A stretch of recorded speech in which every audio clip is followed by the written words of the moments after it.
राहुल गांधी के फैसले से मोदी बेचैन, बुलाई कैबिनेट की बैठक।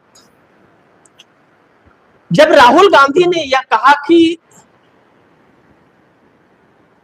अब लड़ाई सड़कों पर होगी और देश को आगाह किया कि बहुत बड़ी आर्थिक तंगी से जूझने के लिए देश तैयार हो जाए, बहुत बड़ा तूफान आने वाला है। तो राहुल गांधी अकेला नहीं कर रहे। राहुल गांधी के इस बयान के बाद और जो भी टिप्पणियां राहुल गांधी ने इसके लेकर के 2 महीना पहले से राहुल गांधी यह बात बोल रहे हैं कि यह आने वाला है। आज जो वक्त चल रहा है, या महंगाई या परेशानियां या खजाना खाली है, आज से नहीं, राहुल गांधी 2 महीना पहले से बोल रहे हैं, यानी कि फरवरी महीने से बोल रहे हैं। पार्लियामेंट में नहीं बोलने दिया गया था, बाहर बोले। उन्होंने कहा कि पूरे देश की व्यवस्था क्लैप्स कर गई है। यह राहुल गांधी ने बहुत पहले ANI को दिए एक इंटरव्यू में कहा था और आज वही हो रहा है। अब राहुल गांधी कह रहे हैं कि बहुत बड़ा तूफान आने वाला है, क्योंकि पूरे अर्थव्यवस्था के ढांचा को इन्होंने तहस नहस कर दिया है और अमेरिका के सामने घुटने टेक दिया है। इनको सांस लेने के लिए भी ट्रंप से इजाजत लेनी पड़ती है। तो जब तक ट्रंप का साथ नहीं छूटेगा, यह व्यवस्था सही नहीं हो सकती है।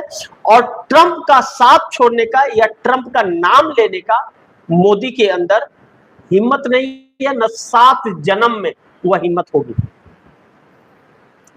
ऐसे में जो ट्रेड डील का आखिरी हस्ताक्षर फाइनलाइज होना है नेक्स्ट वीक, जो अमेरिका का डेलीगेट आ रहा है भारत, वह हस्ताक्षर होने के बाद इस देश के 100 करोड़ लोग गरीबी रेखा के नीचे चले जाएंगे।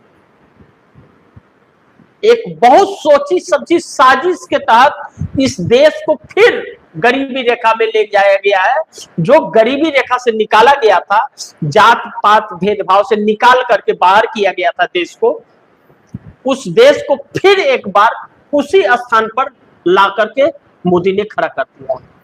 तो ऐसे में राहुल गांधी का यह ऐलान और बार बार यह जो बता रहे हैं, इसको लेकर के मोदी बहुत बेचैन है कि अगर राहुल गांधी का इफेक्ट तो है, जनता इनके बातों को बहुत ध्यान से सुनती है और परखती भी है, वह सच भी होता है। और मोदी जितने बात बोलते हैं सारे झूठ होते हैं और पाखंडी होते हैं, वह बनी बनाई होती है, उसमें सच्चाई 0.0000001% भी नहीं होता है। यानी कि मोदी 100% फंसे हुए, इस बात से इनकार नहीं कर सकते। दूसरी चीज, किसी ने खूब कहा था, जब सड़कें सूनी होती है तो संसद आवारा हो जाता है। यहाँ तो पूरी सरकार ही वैसे ही परे हो गई है, पूरी सरकार वैसी हो गई है। कोई समोसा का बात करता है तो कोई नेहरू का बात करता है, अपनी बात नहीं करता कि हम ऐसी व्यवस्था क्यों हो गई है। अब रुपया, इनके कुछ जानकार और शास्त्री हैं सरकार के, कहते हैं कि रुपया गिरने दो, जितना कमजोर होता है होने दो, कोई फर्क नहीं पड़ता। फर्क तो इन महानुभावों को नहीं पड़ता जो चोर उचक्के हैं, लूट कर खसोट के खाते हैं, डकैती करके, बड़ा बड़ा चंदा कर लेकर के, घोटाला लेकर के, उन लोगों को फर्क नहीं पड़ता। फर्क उस मजदूर को पड़ता है,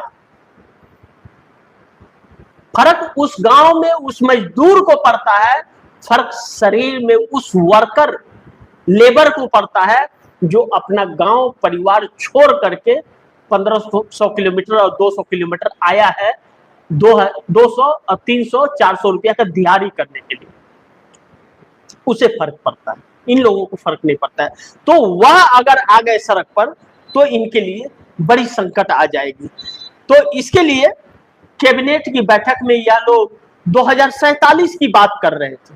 सूत्रों के हवाले से जो खबर आई मोदी जी की, जनसत्ता ने छापा, जनसत्ता कहता है कि सूत्रों के हवाले से मिली खबर 4.5 घंटे के मैराथन कैबिनेट बैठक में प्रधानमंत्री मोदी ने 2047 की चिंता जताई कि उस समय हमारे देश विकसित देश के नाम से जाना जाए।